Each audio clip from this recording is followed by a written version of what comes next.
Utility stores पर target subsidy का आगाज आज से होगा। मुस्तहिकीन के लिए नए निर्ख। 20 किलो आटा 496 रुपये महंगा, चीनी 30 रुपये बढ़कर 100 रुपये, घी 53 रुपये बढ़कर 353 रुपये किलो हो गया। वज़ीर आज़म शहबाज शरीफ के खसूसी अहकामात पर यूटिलिटी स्टोर्स कॉरपोरेशन ने टारगेटेड सब्सिडी का आगाज कर दिया है। 5 बुनियादी अशिया आटा, घी, चीनी, दालें और चावल आज से सस्ते तरीन रेट्स पर मुहैया किए जाएंगे। इससे मुल्क भर की तकरीबन 10 करोड़ से ज़्यादा की आबादी मुस्तफीद हो सकेगी। नई कीमतों के मुताबिक BISP मुस्तहिकीन के लिए 20 किलो आटे का थैला 496 रुपये महंगा किया गया है और इसकी कीमत 800 से बढ़कर 1296 रुपये कर दी गई है। चीनी की फी किलो कीमत में 30 रुपये इजाफा किया गया है, जिससे कीमत 70 से बढ़कर 100 रुपये हो गई है। घी 53 रुपये किलो महंगा किया गया है, जिससे इसकी कीमत 300 से बढ़कर 353 रुपये फी किलो हो गई है। दालों और चावल पर 25 रुपये फी किलो सब्सिडी दी जाएगी। अब यूटिलिटी स्टोर्स पर सिर्फ BISP के मुस्तहिकीन को टारगेटेड सब्सिडी मिलेगी।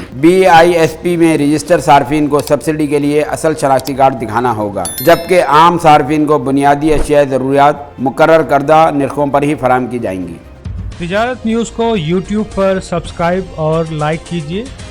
इसके साथ साथ बेल आइकन को भी लाजमी क्लिक कीजिए ताकि आप तक पहुंच सकें हमारी तमाम मुनफरिद खबरें जो आप देखना चाहते हैं।